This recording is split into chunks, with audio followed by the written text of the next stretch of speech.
Bonjour! Cette semaine, je vous parle de c'est quoi notre formation en tant que chiropraticien.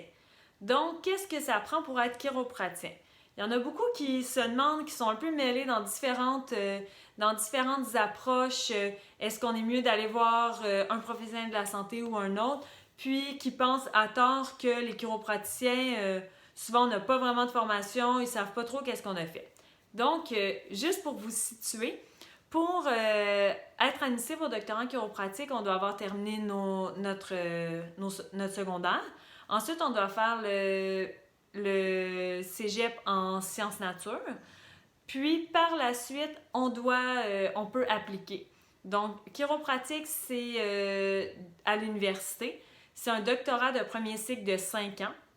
Donc, pendant les 5 ans, c'est 5 ans qui sont assez chargés, où on a beaucoup de cours au début qui sont plus en sciences fondamentales, donc plus au niveau anatomie, physiologie, histologie, tout pour bien comprendre le corps humain.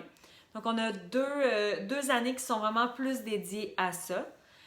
Justement, parlant d'anatomie, mais on dissecte un corps humain au complet. On a 8 heures d'anatomie par semaine pendant 2 sessions de temps. Donc, c'est vraiment, on connaît très bien le corps humain, on visualise tout.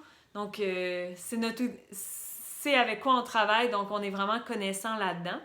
Ensuite de ça, en troisième année, il y a un peu plus de cours qui sont plus diagnostiques. Parce que, comme je vous ai mentionné dans d'autres vidéos, en chiropratique, on a le droit au diagnostic, donc on peut poser un diagnostic au niveau neuromusculo-squelettique. Donc, pour avoir accès au diagnostic, on doit être capable de poser un diagnostic sur tout. Donc, on a autant des cours de pathologie au niveau de toutes les pathologies possibles, donc que ce soit au niveau cardiaque, de peau et tout. Sans dire que on pose ces diagnostics-là parce que nous, notre champ d'expertise est plus au niveau neuromusculo-squelettique. On doit savoir identifier une certaine problématique puis être capable de référer au bon professionnel pour cette problématique-là. Donc, de travailler en cogestion, c'est vraiment important. Donc, il faut vraiment avoir toutes ces connaissances-là. Ensuite de ça, au travers de ça, on a des stages d'observation. On a aussi des cours de technique, donc pour apprendre les différentes techniques, les positionnements. Donc, la première année, c'est seulement positionnement. En deuxième année, on commence en première année aussi avec la palpation. Deuxième année, plus de venir regarder au niveau les positionnements pour les ajustements seulement du rachis, donc de la colonne vertébrale. Troisième année, c'est un peu toutes les extrémités, donc les types de positionnement possibles pour faire les ajustements. Puis on commence tranquillement à faire les ajustements.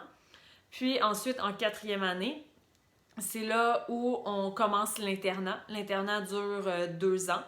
Donc, pendant l'internat, c'est là que graduellement, on est en plus grand groupe avec un professeur qui est vraiment plus, lui en fait plus, nous on fait plus observer. Puis graduellement, ça change où là, on est tout le temps supervisé, mais on a un petit peu plus de latitude à pouvoir traiter. Donc, pendant tout ça, donc ça termine à la fin, c'est nos 5 ans. Donc, pendant les 2 dernières années, on a des cours et on a l'internat avec la clinique universitaire de chiropratique où on a des exigences en termes de nouveaux patients, en termes de nombre de traitements, de nombre d'heures, d'analyse biomédicale qu'on doit faire. Puis, ensuite de ça, là, on a terminé notre portion doctorat. Donc, on a fait nos 5 ans d'université. Quand on a terminé ça, on doit aussi, pour pouvoir pratiquer comme chiropraticien, passer l'examen de l'ordre des chiropraticiens et on doit aussi passer les examens qu'on appelle des boards. Donc, ça, c'est émis, c'est au travers le Canada. Donc, c'est 3 examens. C'est 3 examens qui sont récapitulatifs des 5 ans d'université. Donc, le premier examen est plus au niveau théorique, beaucoup sur toutes les notions anatomie, neurologie, histologie, pathologie et tout, qu'on a vu beaucoup au début. Donc, on a un examen qui est récapitulatif là-dedans. Ensuite de ça, on a un deuxième examen qu'on doit faire qui est plus au niveau diagnostic. Donc, on a différentes mises en situation, puis on doit répondre sur quelle est la meilleure manière, soit notre meilleur diagnostic, la meilleure manière c'est on traite, on réfère, qu'est-ce qu'on est mieux de faire. Donc ça, c'est un examen complet là-dessus.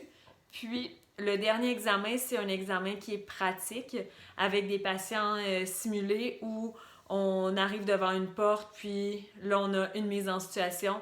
Il faut la réaliser dans un nombre de temps précis. Quand on a réussi ces 3 examens-là, là, on peut finalement être chiropraticien. Donc, vous voyez qu'il y a de nombreuses études pour devenir chiropraticien. Donc, on sait vraiment qu'est-ce qu'on fait, qu'est-ce qu'on traite, puis on connaît vraiment bien tout le corps humain.